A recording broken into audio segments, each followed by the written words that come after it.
하겠습니다. 함께 기도하겠습니다.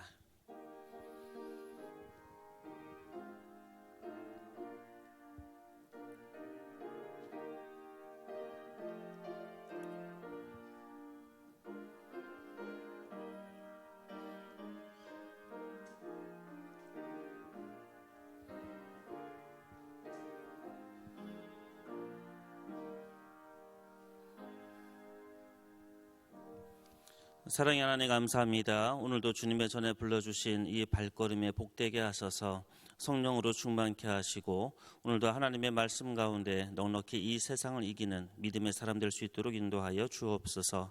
예수님의 이름으로 기도합니다. 아멘. 다 함께 찬송가 202장 주님께 영광 올려드리겠습니다.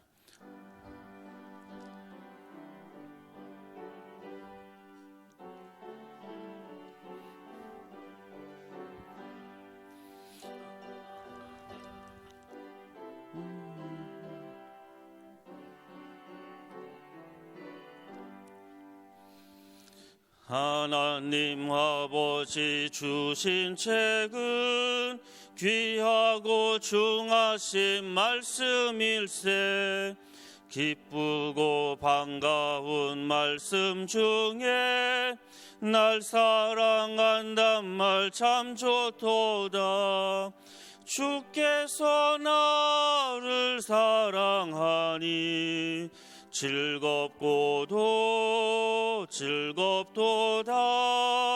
주께서 나를 사랑하니 나는 참 기쁘다. 구속의 은혜를 저버리고 어긋난 딴 길로 가다가도 예수의 사랑만 생각하면 곧 다시 예수께 돌아오리. 주께서 나를 사랑하니 즐겁고도 즐겁도다. 주께서 나를 사랑하니 나는 참 기쁘다. 구주의 영광을 바라보며 예수의 이름을 찬양하리. 영원히 찬양할 나의 노래 예수의 이름이 귀하도다. 주께서 나를 사랑하니 즐겁고도 즐겁도다. 주께서 나를 사랑하니 나는 참 기쁘다. 주 예수 날 사랑하시오니 나 또한 예수를 사랑하네. 날 구원하시려 내려오사 십자가 위에서 죽으셨네. 주께서 나를 사랑하니 즐겁고도 즐겁도다. 주께서 나를 사랑하니 나는 참 기쁘다. 주 예수 날 사랑하시오니 마귀가 놀라서 물러가네. 주 나를 이렇게 사랑하니 그 사랑 어떻게 보답할까. 주께서 나를 사랑하니 즐겁고도 즐겁도다. 주께서 나를 사랑하니 나는 참 기쁘다. 아멘. 오늘 우리에게 주신 하나님의 말씀 사무엘하 22장 1절부터 3절까지의 말씀입니다. 사무엘하 22장 1절부터 3절까지 말씀을요, 우리 함께 교독하도록 하겠습니다. 3절의 말씀은 같이 읽습니다. 1절의 말씀 제가 먼저 읽겠습니다. 여호와께서 다윗을 모든 원수의 손과 사울의 손에서 구원하신 그날에 다윗이 이 노래의 말씀으로 여호와께 아뢰어 이르되 여호와는 나의 반석이시요 나의 유세시요 나를 위하여 나를 건지시는 자시요 내가 피할 나의 반석의 하나님이시요 나의 방패시요 나의 구원의 뿌리시요 나의 높은 망대시요 그에게 피할 나의 피난처시요 나의 구원자시라 나를 폭력에서 구원하셨도다. 아멘. 우리 이 시간 함께 인사하길 원합니다. 하나님은 살아계십니다. 네, 하나님은 살아계십니다. 네, 하나님은 살아계십니다. 네, 오늘도 살아계신 하나님께서 말씀의 은총을 저와 여러분에게 주시기를 소원합니다. 어느덧 이제 사무엘서의 이제 마지막 부분 이제 다다랐습니다. 아마 교환이 나가는 것은 오늘이 마지막이지 않을까라고 생각이 들어지는데요. 그동안의 이 교환을 통해서 우리가 사무엘서에서 들려주는 하나님의 뜻들, 하나님의 음성들, 우리에게 주셨던 그 말씀을 들을 뿐만 아니라 그 말씀대로 실천하고 살아내는 결단이 우리 안에 가득하기를 소원합니다. 말씀을 함께 나누면서요. 이런 이야기를 참 많이 했죠. 구조가 어떻다, 이런 얘기 많이 했죠. 좀 이렇게 익숙하지 않은 표현일 수도 있어요. 또 이렇게 성경에 이렇게 편집됐다, 이런 이야기도 종종 했었습니다. 이런 마음을 품을 때가 있습니다. 아니, 어떻게 성경을 편집됐다고 이야기할 수 있을까? 하나님의 성령의 감동으로 말씀이 써졌는데 어떻게 목사님은 성경이 편집됐냐고 얘기할 수 있습니까? 라고 했을 때는요, 우리가 편집에 대한 오해가 좀 있는 것 같아요. 편집은 뭔가 이렇게 좀 짜맞추고 뭔가 오리지널이 아니고 뭔가 이런 식의 약간 부정적인 느낌이 우리 안에 알게 모르게 혹시 있는 것은 아닐지 한번 생각해 볼 필요가 있습니다. 편집은 왜 편집합니까? 편집자의 의도가 있기 때문에 편집하는 겁니다. 성경은요, 하나님께서 인간을 들어서 성령의 감동으로 그의 이성과 지성과 그의 감성을 붙들고 그로 하여금 하나님의 말씀을 쓰게 만듭니다. 그리고 최종적으로 완성되어진 그 하나님의 말씀들을 이제 마지막에 편집의 과정을 통해서 하나님께서는 그 인간의 말들을 편집자의 의도, 성령님의 의도, 하나님의 뜻에 맞게 그 성경을 배열하고 그 성경의 내용을 편집하고 그 성경의 내용을 우리에게 전달해 주고 있습니다.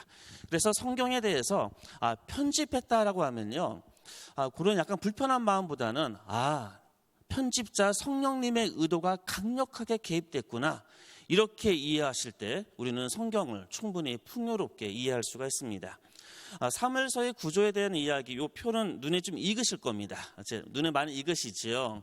사무엘서는 크게 사무엘상하로 나눠져 있지만 사실은 한 권의 책이라고 말씀을 드렸습니다. 크게 서론이 있고 결론이 있고 본론이 있습니다.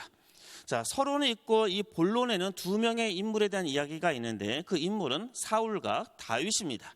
그래서 우리는 이 이야기를 서론과 사울과 다윗에 대한 이야기를 함께 계속 나누고 있었고 나눴습니다. 이제 마지막 결론에 해당하는 부분이요, 21장부터 시작되어지는데 지금 표에다가는 제가 부록이라고 써놓은 이 부분을 오늘 함께 좀 다뤄보고자 합니다. 그러면서 우리는 먼저 한번 기억할 것이 있습니다.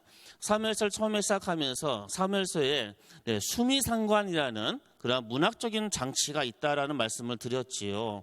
앞과 뒤가 같은 말을 통해서 하나님의 의도와 하나님의 뜻을, 편집자의 뜻을, 성령님의 뜻을 드러내는 하나의 문학적인 장치. 왜 문학적인 장치를 쓰느냐? 이 당시 사람들을 가장 잘 설득할 수 있는 방법은 그들의 문학적인 장치를 통해서 그들에게 100% 설득하기 위한 하나님의 의도된 노력이라고 말씀을 드렸습니다. 그런데 이 문학적인 장치의 수미상관에 처음에 뭘로 시작합니까? 한나의 기도로 시작하고 마지막에는 다윗의 기도로 끝납니다. 그리고 기도 다음에는 한나의 노래가 2장에 나오고 마지막 22장과 23장, 사무엘하 22장, 23장에서는 다윗의 노래가 나옵니다. 그래서 이것을 보통 이중 인클로지오 또는 이중 수미상관이라고 이야기하면서요, 이런 구조를 통해서 하나님께서 우리에게 드러내고자 하는 것이 있습니다. 그것이 무엇일까요?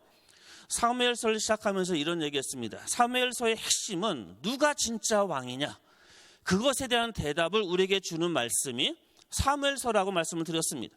바로 이러한 문학적인 장치를 통해서 진정한 왕이 누구냐, 이 역사를 이끌어가고 하나님의 백성을 인도하고 통치하는 진짜 왕이 누구냐, 그 질문을 던집니다. 대답은 무엇입니까? 사울도 위대했지만 아니었고, 다윗도 하나님의 마음에 합한 왕이었지만 아니었다. 진정한 왕은 오직 하나님 그분이시다 하면서 하나님의 통치와 하나님의 주권을 우리에게 이야기하고 있습니다. 이게 이제 사무엘서의 핵심적인 주제입니다. 자, 그러면 이제 부록에 들어가면서, 그럼 부록의 내용은 어떤 내용일까요? 왜 그런데 굳이 부록이라는 표현을 썼을까요? 21장부터 24장까지 이 4장을요, 신학적으로 부록이라고 이야기합니다. 부록이라고 쓰는 이유는 이겁니다. 다시 한번 우리 한번 더듬어 올라가 보겠습니다. 다윗이 밧세바 사건을 통해서 그의 인생의 결정적인 하나님의 뜻을 거부하는 실수를 하게 됩니다. 그리고 그 죄의 결과를 안고 살아가지요. 용서는 받았지만, 죄의 용서는 받았지만 죄의 결과는 남는다고 말씀을 드렸습니다. 용서는 받았지만 어떤 죄의 결과를 안고 살아가지요. 첫 번째 아들 암논이요, 그렇죠, 다말을 강간하고 끝내 죽임을 당합니다. 둘째 아들의 이름은 있지만 사실 곧 사라지기 때문에 아마 병으로 죽었을 것이라고 많은 사람이 예상합니다. 셋째 아들이 압살론이었습니다. 압살론이 아버지의 뜻 다윗을 배역하고 반역하고 끝내 죽임을 당합니다. 자, 이 내용이 계속 19장까지의 내용이었고요. 그 다음에 20장 때 지난주에 있었습니다. 세바의 반역 사건이 나왔습니다. 기억이 나시지요? 세바의 반역 사건 다음에 그 다음에 내용은요, 사실 열왕기로 이어져야 돼요. 그래서 열왕기에 가게 되어지면, 자, 또 아들이 나오겠죠. 누가 나올까요? 아도니아가 나와요. 네 번째 아들입니다. 다윗이에요. 그래서 아도니아의 반역이 나옵니다.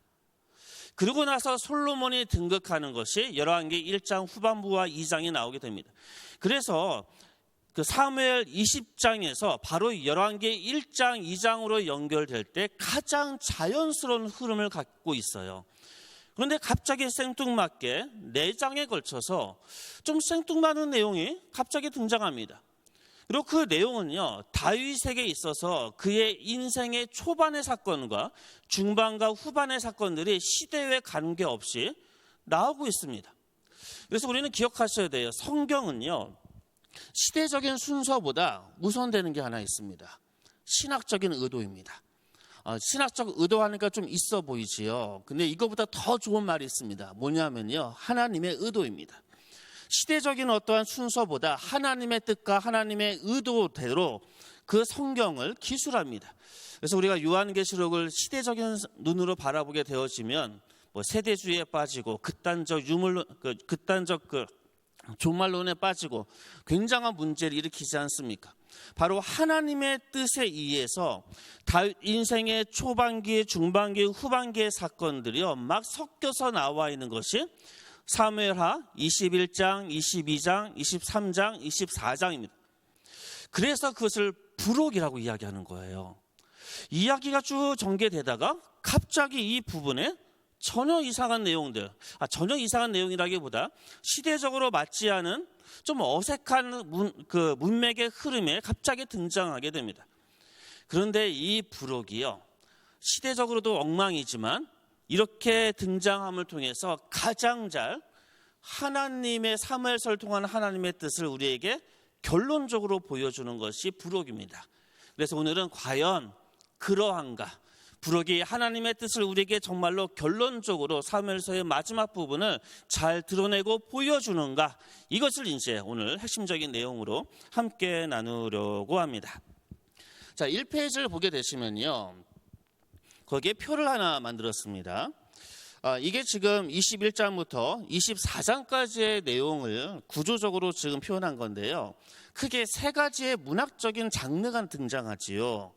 이야기라고 하는 내러티브라고 그러죠. 이야기가 등장하고요, 목록이 등장하고요, 그 다음에 시가 등장합니다. 그래서 이것이 이렇게 대칭 구조로 되어져 있어요. 근데 성경에는 이러한 구조가요, 굉장히 많습니다. 그래서 너무나 성경의 그 구조를 공부하면 공부할수록 제가 이런 표현을 종종 쓰지요. 너무나 아름답다.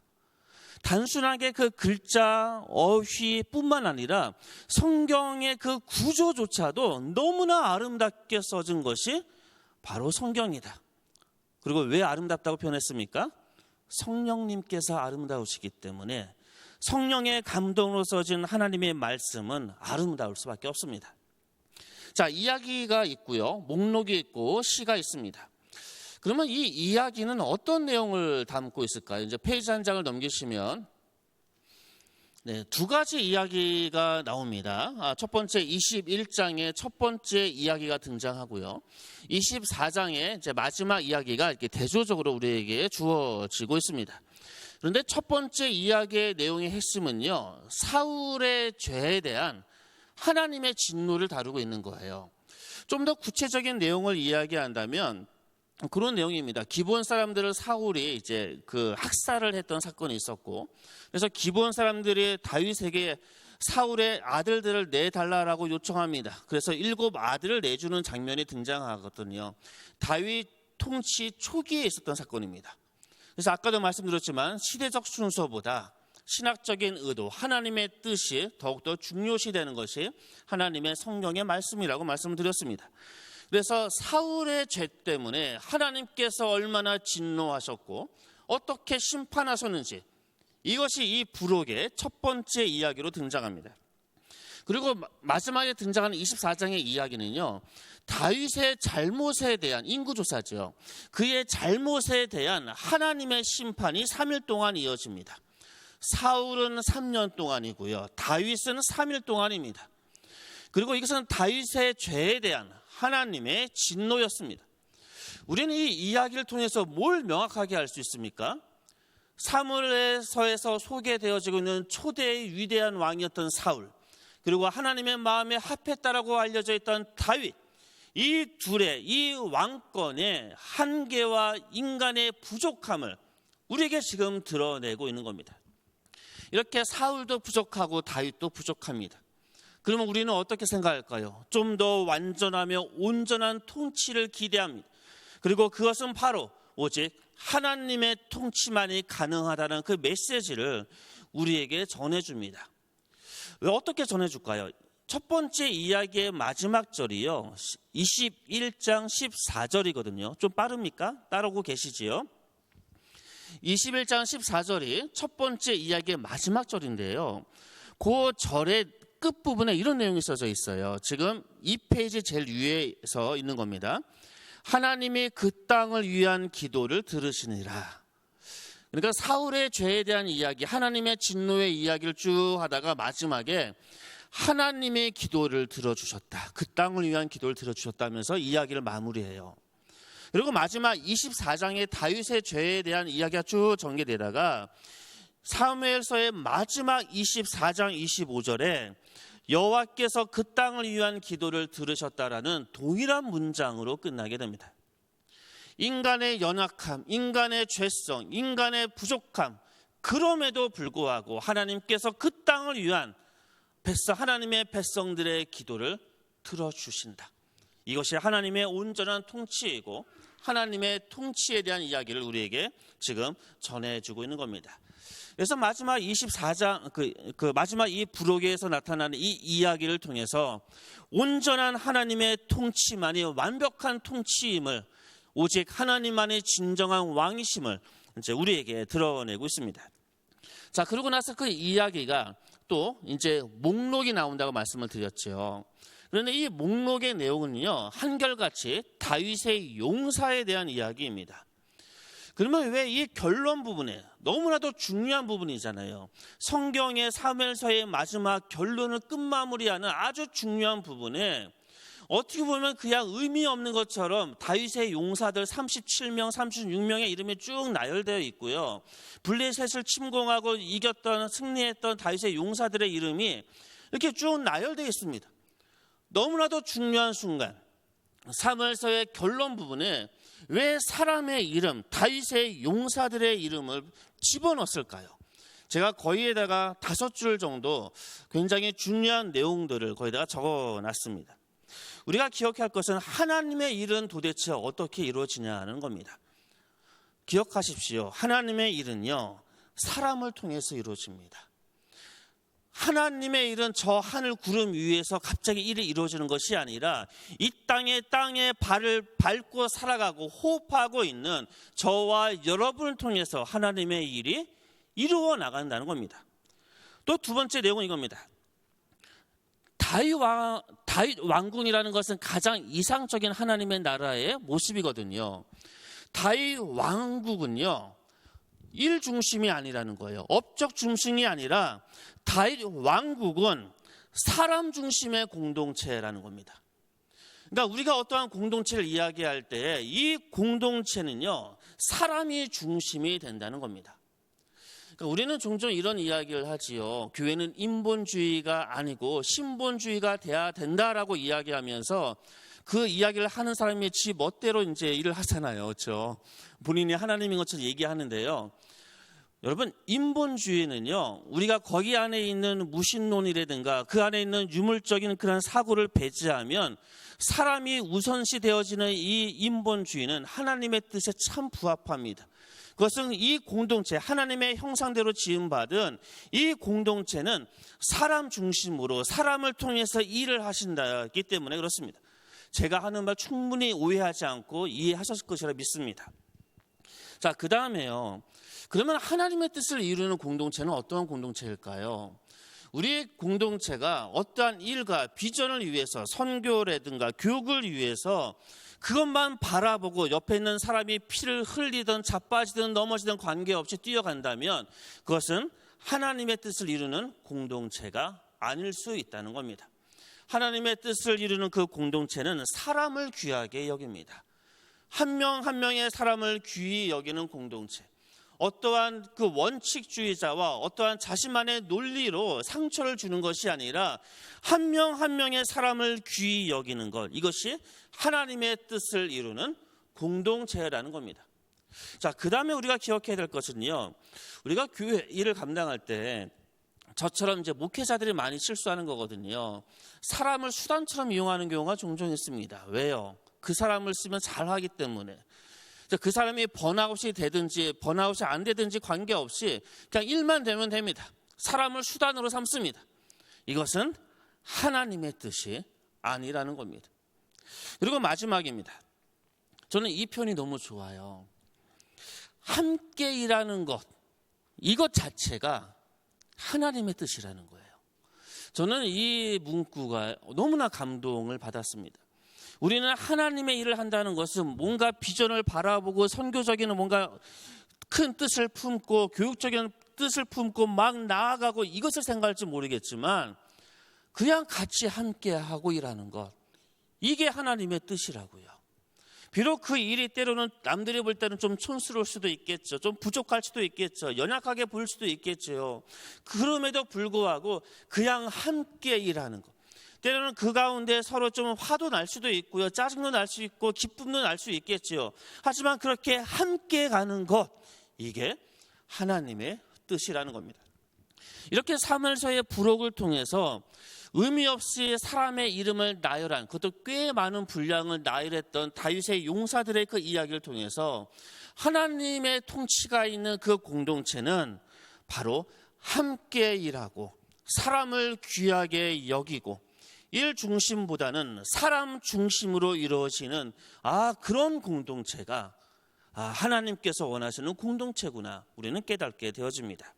자, 이제 마지막 내용입니다. 이제 그 가운데의 내용이 기억나시죠? 제일 AA-에서 이야기가 있었고 목록이 있었고 정 가운데 뭐가 있습니까? 시가 드디어 나옵니다. 이거는 노래입니다. 자, 이런 구조 속에서 가장 강조되어지는 것은 당연히 가운데 있는 내용이겠죠.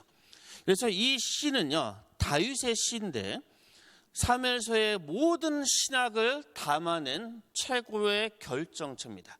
꼭 오늘 집에 가셔서 주무시기 전에 한번 읽어보시기를 권면드립니다. 그 안에 표를 제가 하나 집어넣습니다. 일부러 표를 되게 작게 했고요. 네, 글자도 좀 작아서 잘 안 보이지요. 네, 그냥 이렇게 보시면 돼요. 공통된 게 많구나. 네, 이거 일일이 어떻게 다 기억하겠습니까? 그러니까 한나의 기도와 다윗의 이 기도, 그러니까 그 노래가 공통점이 많다는 거예요. 그래서 사무엘서를 시작하면서 한나의 기도가 나왔었고, 사무엘서를 끝나면서 다윗의 그 노래가 나오는데 노래에 공통점이 많다고요. 그리고 이 공통점을 통해서 사무엘서의 그 주제를 드러내고 있는 가장 핵심적인 내용이 바로 이러한 내용입니다. 그리고 그 주제는 어떠한 내용입니까? 또다시 반복되지만 하나님의 통치. 우리의 유일한 왕은 오직 하나님 그분이시다. 바로 그 주제를 우리에게 드러내주고 있습니다. 그리고 이 노래도요, 다윗의 이 노래 부분도 지금 마지막 2페이지 마지막에 있는 것처럼 이런 구조로 또한 우리에게 보여줍니다. 저는 이런 부분에서 굉장히 감동을 해요. 전체 틀도 굉장히 아름다운 구조가 있는데 그 안에 조그만 부분을 봐도 굉장히 아름다운 구조들이 드러나거든요. 우리 혹시 그런 거 보신 적 있으세요? 갑자기 그 이름이 까먹었네요. 이렇게 확대해도 똑같은 게 계속 반복되는 그 기악 같은 도형 같은 거 보신 적 있으십니까? 네, 이해 못하실 것 같아요. 넘어가겠습니다. 그러니까 이 아름다운 구조를 통해서 하나님의 그 뜻을 우리에게 너무나 잘 전해주는구나. 그리고 그 내용의 핵심은 이겁니다. 이 찬양의 핵심은요, 하나님의 구원이거든요. 하나님의 통치는 인간의 구원을 위한 것이다. 그런 내용을 우리에게 담아내고 있습니다. 그런데 그 찬양을 이렇게 쭉 읽다 보면요, 그 표현에 있어서 두 가지 특징이 좀 드러나요. 어떤 특징이 있냐면요, 첫 번째, 하나님을 찬양할 때 전투적인 용어가 나와요. 그래서 뭐 방패다, 뭐 뿌리다, 구원의 뿌리다, 뭐 이런 식의 전투에 관련되어 있는 단어를 쓰거든요. 그리고 또 다른 표현은 지형과 관계되어 있는 표현을 씁니다. 반석이시요, 요새시요, 우리의 망대시요, 이런 표현을 쓰거든요. 근데 이런 용어들은 우리가 볼 때는 좀 어색하고 우리의 일상과 좀 멀어진 언어 같지만 다윗이 쓴 노래잖아요. 다윗의 삶 속에서는요, 이러한 용어들은 그의 일상의 언어였습니다. 그래서 이 다윗의 찬양은 무엇인가 특별한 용어로 특별하게 드리는 찬양이 아니라 다윗이 일상을 살아가는 삶의 언어로 드리는 찬양이에요. 그래서 우리는 하나님을 찬양할 때 우리는 이런 생각을 많이 하지요. 특별하게 뭔가 특별한 방식으로 하나님을 찬양하고 그게 나쁘진 않겠지요. 그것이 주는 굉장히 영적인 각성들이 있기 때문에 결코 나쁘진 않습니다. 그럼에도 불구하고 가장 본질적인 것을 놓치면 안 된다고요. 그것은 바로 다윗처럼 다윗의 일상의 삶의 언어로 하나님을 찬양하면서 궁극적으로 하나님이 나의 구원자다라고 선포한 것처럼 우리가 다윗의 찬양을 닮아가려면 우리의 일상의 언어, 우리의 일상의 영역 안에서 하나님에 대한 찬양이 있어야 된다는 겁니다. 그래서 사실 교회 안에서 찬양뿐만 아니라 우리의 직장과 가정과 우리의 삶의 모든 영역의 일상 속에서 우리의 그 모든 언어들이 하나님을 향한 찬양, 하나님을 향한 경배와 워십이 될 수 있다면 바로 다윗의 이 노래와 같은 노래가 되지 않을까 생각 들어집니다. 사랑하는 성도 여러분, 이제 드디어 사무엘서가 끝났습니다. 다음 주까지 제가 하게 되어지는데요. 다음 주에는 그냥 제 마음대로 본문을 정해서 이제 교환은 나가지 않고 마지막 말씀을 함께 좀 나누려고 합니다.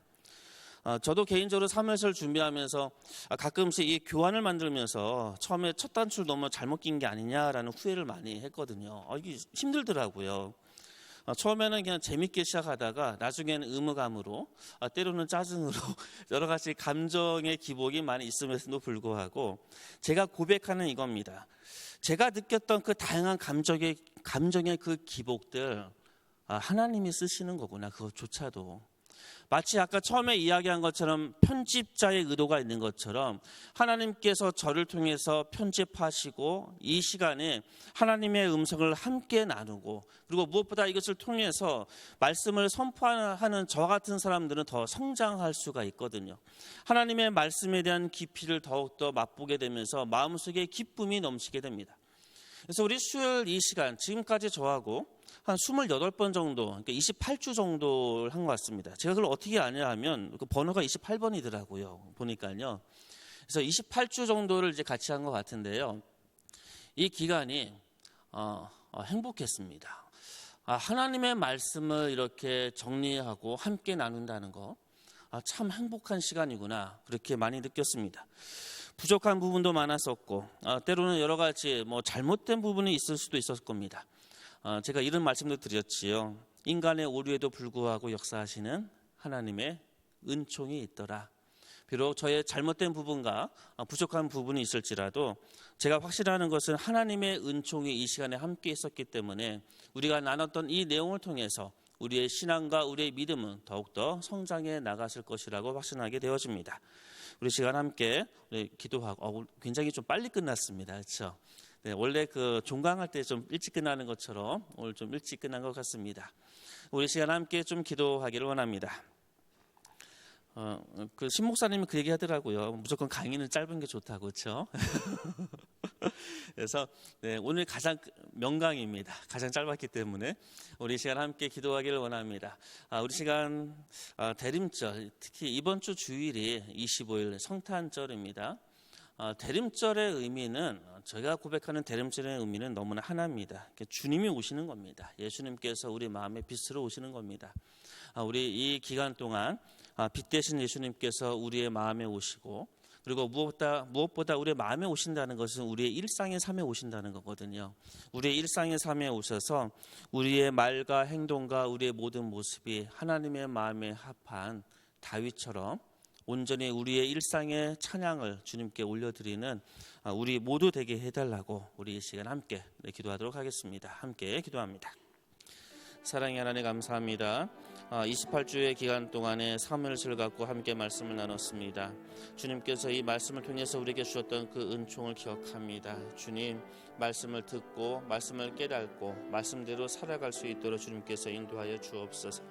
주님, 이제 이 대림절의 기간 온전히 빛 대신 예수님이 우리의 마음에 오시게 하시고 우리의 일상 속에서 주님을 찬양하는 우리의 입술과 우리의 말과 또 우리의 행동과 우리의 태도가 일어날 수 있도록 주여 인도하여 주옵소서.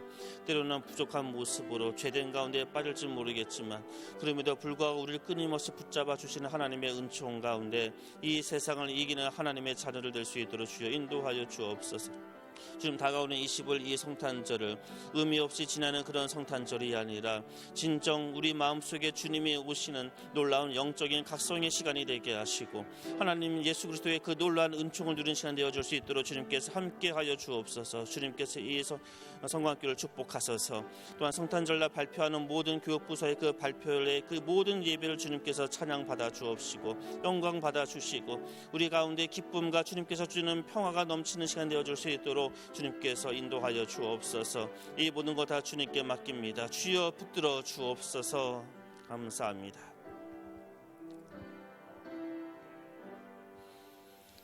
사랑의 하나님 감사합니다. 28주간의 기간 동안 사무엘서의 말씀을 함께 나눴습니다. 주님께서 말씀하시면 주의 말씀을 듣게 하시고 말씀을 선포하는 자와 말씀을 듣는 자가 동일하게 주의 말씀 앞에 무릎 꿇고 아멘하고 나아갈 수 있도록 주님의 은총을 내려 주옵소서.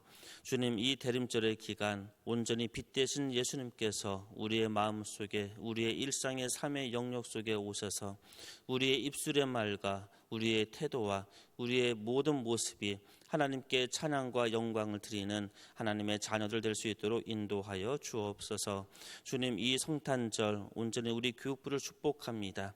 아이들부터 청년에 이르기까지 주님을 찬양하고 주님의 성탄을 기뻐하는 그 모든 노래와 워십과 그 모든 것들을 주님께서 받아주시고 우리 살아가는 자녀들한테 주님께서 주시는 기쁨과 사랑이 충만한 시간 되어줄 수 있도록 주님, 이 성탄절 복되고 평화롭고 기쁜 날 될 수 있도록 인도하여 주옵소서.